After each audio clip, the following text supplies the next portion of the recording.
प्रदेश में डीएपी को लेकर सरकार द्वारा किए जा रहे दावे और लाइन में लगे किसानों की समस्या को देखते हुए जगत महान न्यूज ने आज डिप्टी डायरेक्टर कृषि विभाग पवन शर्मा से बात की और जानने का प्रयास किया कि जिस प्रकार से किल्लत देखी जा रही है, कृषि विभाग इस समस्या को किस प्रकार देखता है और विभाग की क्या तैयारी है।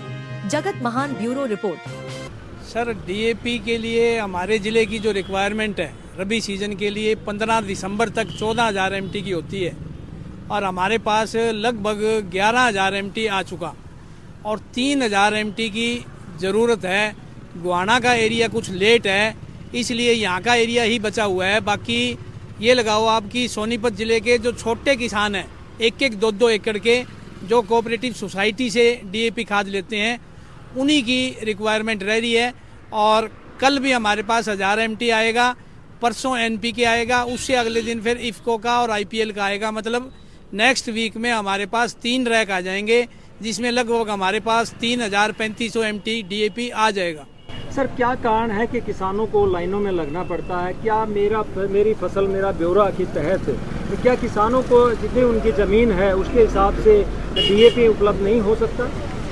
सर, जैसा आपको पता है कि मेरी फसल मेरा ब्यौरा जो स्कीम है बहुत अच्छी स्कीम है। इसका डाटा अभी अपलोड होने लग रहा है धीरे धीरे। इस स्कीम का मेन मकसद यही है कि आपके पास 4 एकड़ है तो 4 एकड़ के हिसाब से आपको खाद मिलेगा, ताकि खाद का मिस यूज कहीं भी ना हो।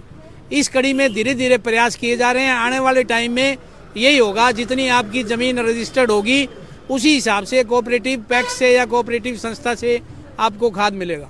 पराली को निस्तारण के लिए क्या स्थिति आप देखते हैं? सोनीपत में, गोहाना में किसानों पे केस भी किए गए, कुछ सुझाव भी एग्रीकल्चर विभाग द्वारा दिए गए थे। किस तरह का माहौल है? सर, पराली जलाने के हमारे जिला सोनीपत में कल शाम तक 53 केस आए हैं, जिनमें से सिर्फ 13 केस पे एक्टिव फायर लोकेशन मिली हैं। बाकी 40 पे एक्टिव फायर लोकेशन फॉल्स सिद्ध हुई है।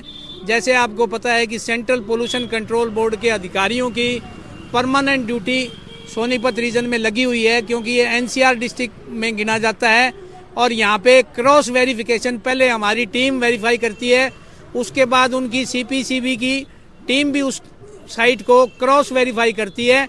उसमें 40 लोकेशन फेक पाई गई हैं और जितनी 13 लोकेशन पाई गई हैं उन 13 पे फाइन भी दर्ज हो गया और 13 के 13 किसानों के खिलाफ एफआईआर भी दर्ज करवा दी गई है। लेकिन जिस प्रकार से सर किसानों ने पराली जलाई है, तो क्या कारण रहे? क्या हम किसानों को समझाने में कामयाब नहीं हो पाए? सर, जिस हिसाब से पैडी की ट्रांसप्लांटिंग शुरू हुई थी, कृषि विभाग ने और जिला प्रशासन ने तभी से मुहिम शुरू कर दी थी लोगों को जागरूक करने की। जिला स्तर पे, ग्राम स्तर पे और ब्लॉक स्तर पे, डिस्ट्रिक्ट लेवल पे कमेटी बनाई हुई है और कमेटी लगातार किसानों के खेत में जा रही है और कैंपों के माध्यम से, मोबाइल वैन के माध्यम से, सरकारी गाड़ियों के माध्यम से किसानों को जागरूक किया जा रहा है। और इसमें जिला प्रशासन का भी बहुत बड़ा रोल है। उन्होंने लाइन डिपार्टमेंट के सभी अधिकारियों की ड्यूटी लगाई गई है।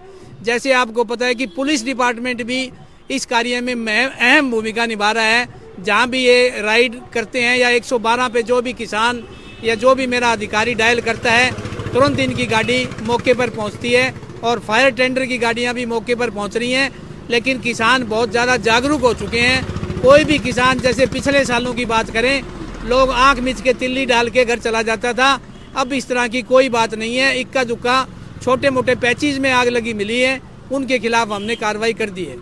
डीएपी और पराली जलाने को लेकर किसानों को क्या संदेश आप देना चाहेंगे? आपके चैनल के माध्यम से मैं किसान भाइयों से अनुरोध करूँगा कि हमें पता है धान कटाई के बाद और गेहूं के बिजाई की जो विंडो है बहुत कम समय की है।